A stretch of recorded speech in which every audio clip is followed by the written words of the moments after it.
Welcome back, parents.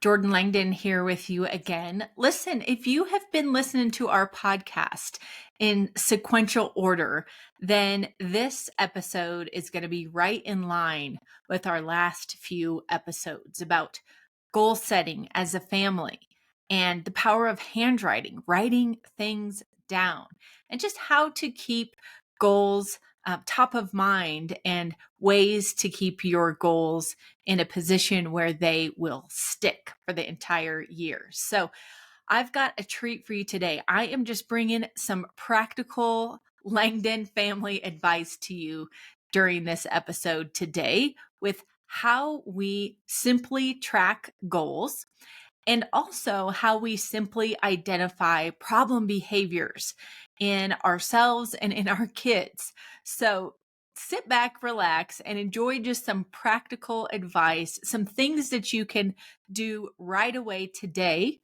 to get some relief in your family. Okay, have you ever gone to the doctor for a problem that's been going on for months? And of course, you can't get in right away. And so you see the doctor, and the doctor says, well, how long has this been going on? And you kind of think to yourself, because you aren't feeling well that day, that this has been going on forever, right? And the doctor's trying to nail you down. Well, what do you mean by forever? Oh, months. 6 months, 12 months, 24 months. Give me an idea. I don't know. It's probably been 2 years. Well, the truth is, our memory isn't very good when it comes to recalling dates and time frames, right? How long something has actually been going on. What it remembers is how bad we feel right now. And how bad we feel right now will cloud our answer in that situation. Well, listen, that happens in parenting too, where you're going, you know what? This bedtime routine stinks. Nights are a disaster at our house. You know, our kids are going to bed at all different times. There's no consistency in our routine. The kids wake up cranky in the morning. We are resentful as parents because we didn't get the rest or the unplugged time that we needed at night because the kids are running amok, and there's kids in our bed at night, and I wake up and it's not my spouse, but it's two kids. And, you know, I have a corner of the mattress and that's it. And like, you start getting mired down in the muck and you think, this has been going on forever. I don't even remember when things were better. So guys, I'm going to offer just a super simple suggestion. One of the things that I've been doing for 2 years is at the beginning of the year, I get myself a new wall calendar. Usually it's from my favorite real estate agent who sends out a calendar every year. And I love the imagery on it. It's of the Colorado mountains and Colorado scenery. And I pin that calendar up on my bathroom wall, right where I get ready in the morning, where I brush my teeth twice a day. And with that wall calendar, I write down just 2 or 3 things a day to track my behavior. Okay. So one of the things I track is whether I worked out or not. I happen to work out at Orange Theory Fitness. I love that place. The coaches are awesome. You walk in, they tell you what to do for an hour, you do it, and you leave, and you're done for the day. And the community of the gym and the coaches and all the rest of the clients who come in there to work out is just so inspiring. And so what I will write in that day on that little square on my calendar is I will write OTF, Orange Theory Fitness, or my husband might write WO for workout. And that's it. If you worked out, you mark it on your calendar. If you didn't, you leave it blank. Another thing that personally I am measuring is my sleep, because it really stinks right now. I'm in this phase of life for whatever reason where I wake up in the middle of the night and I'm awake for about 2 to 3 hours. And then I can go back to sleep, but then I sleep for 2 hours and it's time to wake up. And so I'm, thinking this has been going on forever. I haven't had any good sleep for a long time.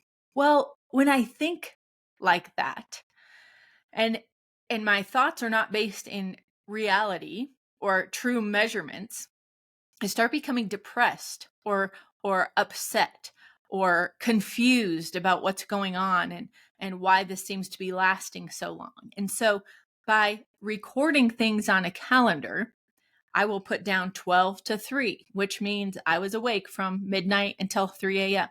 And then I just move on. I don't sit and think about what I've recorded on my calendar. I don't lament about it. I just simply state the facts and record that. Well, listen, this is a great thing to do for our kids too. So at the beginning of the year, our podcasts that came out were talking about setting family goals. Well, our kids decided that they had some individual goals they wanted to set to make new habits stick and to really have some more routine in their morning. And so here's what I did. Again, something very simple that I've used myself that has worked for, me. I purchased them a wall calendar. One that was all snow skiing themed for our son, Lincoln. He's 11. And a horse theme calendar for my daughter, Annie, who's 9, because those are things that they just love. They hung them up in their rooms and they decided, you know what? There are 3 things we're going to measure in the morning. Did we exercise? Did we do our non-negotiables, which is brushing teeth, combing your hair, getting dressed, making your bed, and then cleaning up after yourself at breakfast? And so what do? Each morning, they just make a little note on their wall calendar to show whether they did those 3 things. And they made up their own initials for their 3 items that they want to track. Guys, it has really kept them on track, which has made mornings so much smoother around our house for everyone. So I just want to encourage you to not to get bogged down in the complexity of, to-do apps or a certain way that you journal in this complex way where you're tracking all these things, or just, maybe you're not tracking anything at all and you're living in that place I was talking about where you just think that this stuff has been going on for a really long time because it's weighing on you so much that, you just have no tracking going on at all. What I want to encourage you to do is just to keep it really simple.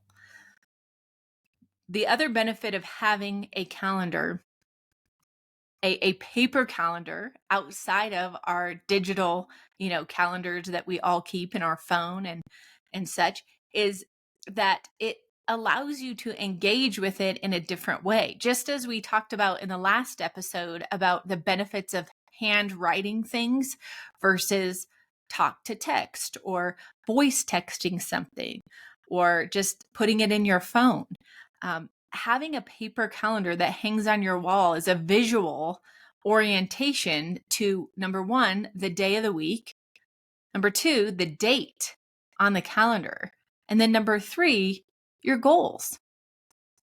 You can look at 1 month hanging on the wall and see, did I work out as many times as I wanted to? If not, when I flip this page to the next calendar, to the next month, I'm going to do more than I did last time, maybe by 1 workout.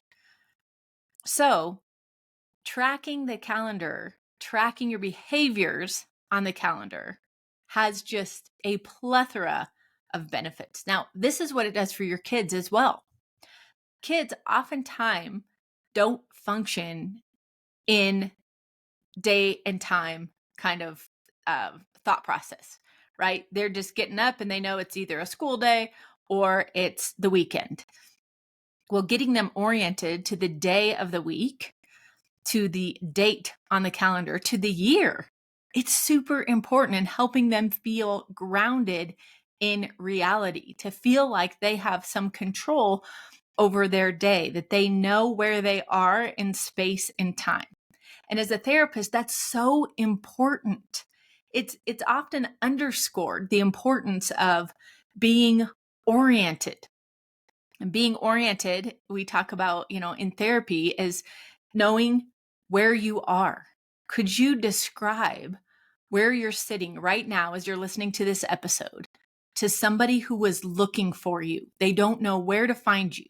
Could you tell them where you are in time and space? Yes, I'm sitting in my office at this address in Colorado, in the United States, right? Like, I know where I am. I'm able to articulate where I am. And then I know that it's this day of the week and this is the date. And even the time, looking at your watch and saying, this is what time of day it is today. As a therapist, we teach people these orientation skills so that they can bring their anxiety level down, so that they're not in panic or feel anxious about all the unknowns. When you yourself as a human know exactly where you are, what time of day it is, and what is going on around you, the natural anxieties melt away because you feel that you are in control. Okay. And when I say control, I don't mean, I'm not talking, oh, you can do everything on your own and you are this, omni amazing human that doesn't need anyone else and you can accomplish everything on your own. No, but it does mean that you have some mastery over your thoughts, over your feelings, and over your actions. So I want you to consider, like, what is the one thing in family life that's really frustrating me right now?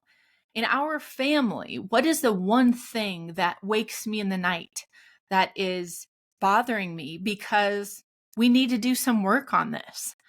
And again, we just finished a couples coaching series with a group of couples, and one of the very common, frustrations of families these days is the nighttime routine. And so what I ask people to do is to just track on a calendar what happened the night that it was finally good, right? Just write down. Kids in bed, 8:30, baths when, check, like we all got baths. No snacking before bedtime or whatever it was that happened that made that evening good, write it down. Now, on the next night, you might think, that was a disaster. Like this did not work out. Kids were in our bed. We didn't get sleep in the middle of the night. What happened? Okay. And all you have to do is recall the previous night. So in the morning you wake up, you look at your calendar and you go, was it like we wanted it to go or was it pretty rough?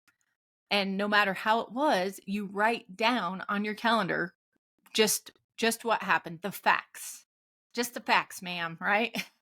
And this way you're able to track over time the reality of what's happening in your home and then decide what it is that you need to do to solve the issue and improve the nighttime routine for everyone. So I'll give you an example. Over the break, we were up in the mountains at a condo for a week. And what we realized is our daughter was really struggling at night. She was melting down. She was very tearful. She didn't, want her brothers anywhere near her. She was getting annoyed very easily. And she, kept wanting to kind of stay up a little later and need one more thing before going to bed. And my husband and I were like, what is the deal here? This is just really a torturous situation for everyone involved, right? Including her. You could tell she was just beside herself, almost in a place where she felt like she couldn't control her tearfulness and her anxiety. And so we got to thinking and looking back at our calendar and tracking, what time are we going to bed at night? Well, it turns out our 9-year-old daughter has been going to bed at the same time as our 11-year-old son and close to our 17-year-old son. And it's like, still, it's like 8:30 at night. So it doesn't seem late. But for her little tiny body that is growing, she needed to go to bed earlier than the rest of us. And it may sound like, duh, Jordan, just give her more sleep. But we didn't think about it. Why? Well, because if we're all going to bed around the same time, we lumped her into that scenario with us. And then all of a sudden, we're realizing that we're upset with her every night because of her behavior. Well, it wasn't her behavior. It wasn't like it came from her herself.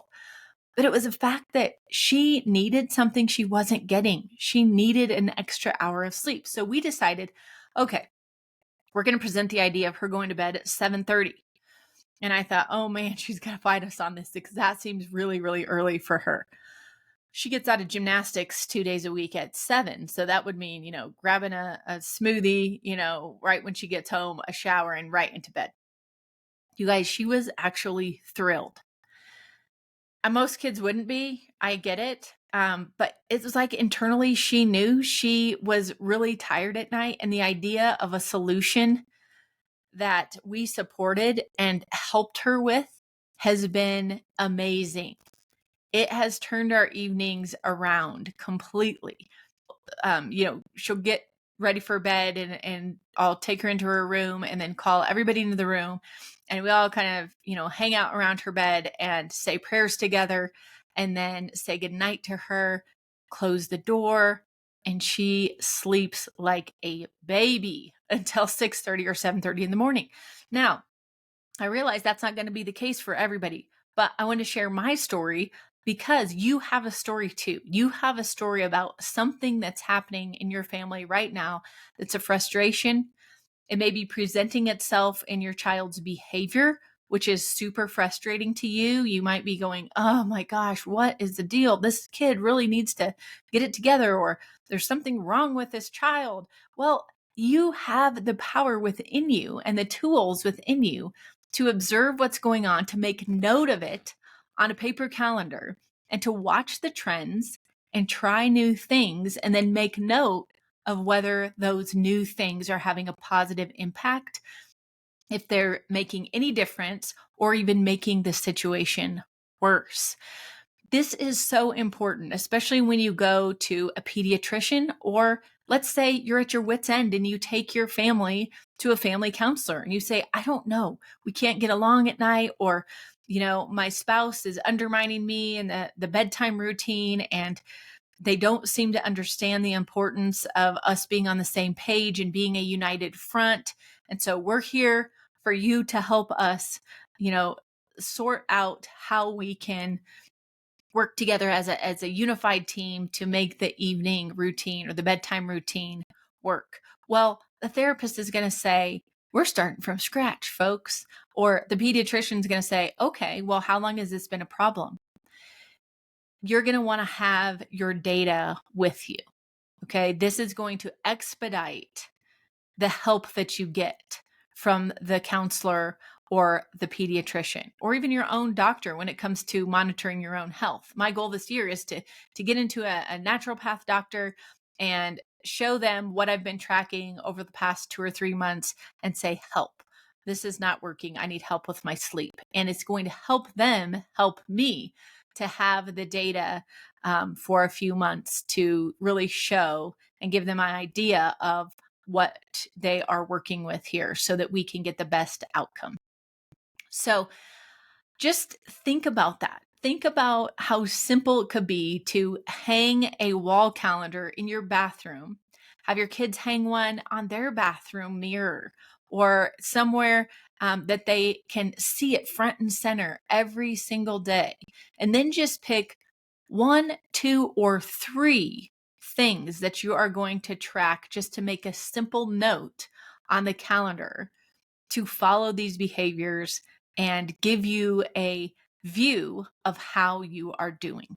When we don't track our goals or we don't track symptoms, things just kind of fall apart.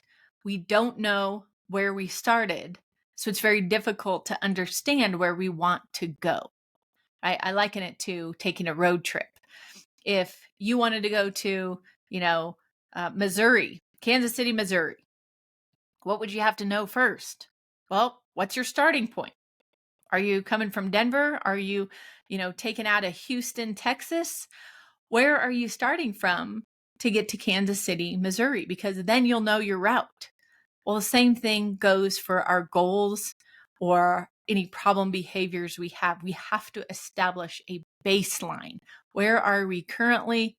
How is that going? And then week after week, what is happening? What is rolling out in terms of symptoms or behaviors that we could track and present as evidence and facts versus just our feelings?